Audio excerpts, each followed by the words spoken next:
அவர்கள் சாலைகள் பிரிகிற இடத்துக்கு வருகிறார்கள். நாசரேத் தொலமை, நாசரேத் சிகாமினேன், நாசரேத் ஜோட்டபற்றா சாலைகள் பிரிகின்றன. இம்மூன்று சாலைகளையும் குறிப்பிடும் அறிவிப்பு பலகைகள் வைக்கப்பட்டிருக்கின்றன. ஆண்டவரே, நாம் செபோரிஸுக்கு போகிறோமா? அது பயனற்றது. நாம் எங்கும் தங்காமல் ஜிப்தகேலுக்கு போவோம். நடக்கும்போதே ஏதாவது சாப்பிட்டு கொள்ளலாம். மாலைக்குள் போய் சேர வேண்டும் என்கிறார். அவர்கள் போகிறார்கள். வழியில் நீர்ப்பெருக்குள்ள 2 ஓடைகளை கடக்கிறார்கள். பின் வடக்கு தெற்காக நீண்டுள்ள குன்று தொடர்களின் சரிவுகளில் ஏறுகிறார்கள். அந்த குன்று தொடரின் வடக்கு பகுதியில் ஒரு செங்குத்தான பெரிய பகுதி கிழக்கு நோக்கி நீண்டிருக்கிறது. ஜிப்தகேல் அதன் மீது இருக்கிறது என்கிறார் சேசு. எனக்கு ஒன்றுமே தெரியவில்லையே என்கிறார் ராயப்பர். அது வடக்காக இருக்கிறது. கடற்கரை மிக செங்குத்தாக இருக்கிறது. நம்மை நோக்கியும் கிழக்கு மேற்காகவும் அது அப்படி இருக்கும். அப்போ நாம் இந்த மலைகளை எல்லாம் சுற்றி போக வேண்டுமா? வேண்டாம். அந்த உயர்ந்த மலைக்கடியிலுள்ள பள்ளத்தாக்கின் வழியாக ஒரு பாதை உள்ளது. அது ஒரு குறுக்கு பாதை, ஆனால் செங்குத்தாக ஏறுகிறது.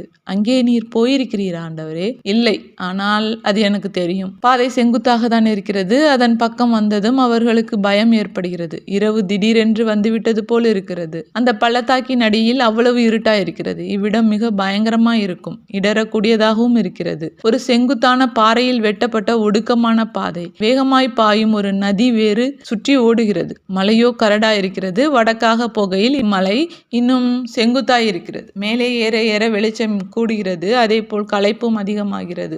அவர்கள் வண்டியில் இருந்து இறங்கி தங்கள் ஜாமான்களை கையில் எடுத்துக் கொள்கிறார்கள். சிந்திகையும் கூட வண்டியை விட்டு இறங்கி அதன் பாரத்தை குறைக்கிறாள். எண்டோர் அருளும் கீழே இறங்கி விட பார்க்கிறார். ஆனால் மற்றவர்கள் விடவில்லை. ஒரு சில வார்த்தைகள் தான் அவரால் பேச முடிகிறது. அதன் பின் இருமுவதற்கு தவிர அவரால் வாயை திறக்கவே இல்லை. மற்றவர்கள் வியர்க்க வியர்க்க வண்டியையும் கழுதையையும் தள்ளியும் இழுத்தும் செல்கிறார்கள். ஆயினும் யாரும் குறைபாடு சொல்லவில்லை. மாறாக அவர்கள் இந்த சமயத்தில் திருப்தியுடன் இருப்பதாக காட்டிக்கொள்கிறார்கள். அவர்கள் அதை பயணமாகும் 2 சீடர்களுக்கு வருத்தம் அளிக்காதபடி செய்கிறார்கள். சிந்திகையும் அருளும் அவ்வளவு கஷ்டத்தை பற்றி பல தடவை வருத்தம் தெரிவித்துக் கொள்கிறார்கள். உங்களுக்கு வேதனை தரும் ஞாபகங்களையும் கடின வேலைகளையும் தர வேண்டும் என்பது என் நிலையாகிவிட்டது என்கிறார் எண்டோர் அருள் பெருமூச்சுடன். அப்படி அல்ல நண்பரே, நீர் எங்களுக்கு பிரமாணிக்கமுள்ள நண்பராய் இருந்தீரே தவிர வேறு எதுவும் இல்லை என்கிறார் அல்பேயுசின் யூதா உணர்ச்சியுடன். அதை ஆமோதிப்பதில் எல்லோரும் சேர்ந்து கொள்கிறார்கள். ஆயினும் ஆண்டவரே, நான் கஷ்டப்படும் அளவு நீர் கஷ்டப்படுகிறீர். ஒருவேளை என்னை விட நீர் கூடுதல் கஷ்டத்தை அனுபவிக்க கூடும். அவன் இந்நேரத்திற்கு என்னை கொண்டு வந்தது